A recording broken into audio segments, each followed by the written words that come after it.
দেখেন জাপানে যুদ্ধের কারণে হরমুজ প্রণালী না, জাপানের ম্যাক্সিমাম তেল যতদূর জানি ওইখান হয়ে ওই দিক দিয়ে আসে। এই যুদ্ধের কারণে তেলের দাম বাড়ছিল, আপনার প্রায় 200 টাকা হয়ে গেছিল পার লিটার, আজকে 166 টাকা। এটা দেখানোর কারণ হচ্ছে আমাদের বাংলাদেশের চেতনা মেইন স্ট্রিমদের বলতেছি যে দেখো এই দেশে মেইন স্ট্রিম নাই, আব্বা নাই, কাব্বা নাই, সাব্বা নাই, চেতনা নাই, কিন্তু এই দেশে দ্রব্যমূল্য বিপদে পড়লে যেরকম বাড়ে আবার মানে সময় মতন কমে যায়। এখানে চাঁদাবাজ নাই, এখানে চিটার বাটপার নাই, এখানে চাওয়াবাজ নাই, ধান্দাবাজ মিথ্যাবাজ কিচ্ছু নাই। এখানে মানুষ বসবাস করে, এখানে জনগণের সুবিধা নিজে যদি 1 টাকা বাড়ায় এরা মাপ চায় 1000 বার, আবার যখন বাড়ার দরকার নর্মাল যেটা সেটা বাড়ে আবার কমে যায়। এই আমাদের জাপান, এই হলো জাপান, এই হলো উন্নত বিশ্ব।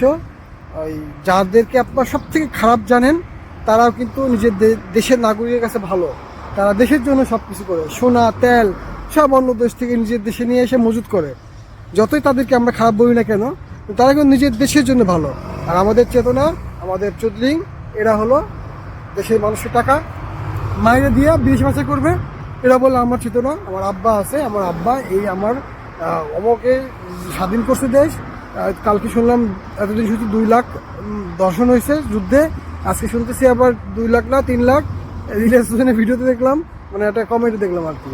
তা আমরা হলো ওই কত লাখ দর্শন হয়েছিল 50 বছর 56 বছর আগে, আর কে আব্বা ছিল প্রত্যেক বছর, মানে যে ক্ষমতা চেঞ্জ হলে আব্বা চেঞ্জ হয়, স্বাধীনতার ঘোষক চেঞ্জ হয়, এইগুলো আমরা পড়ে আছি।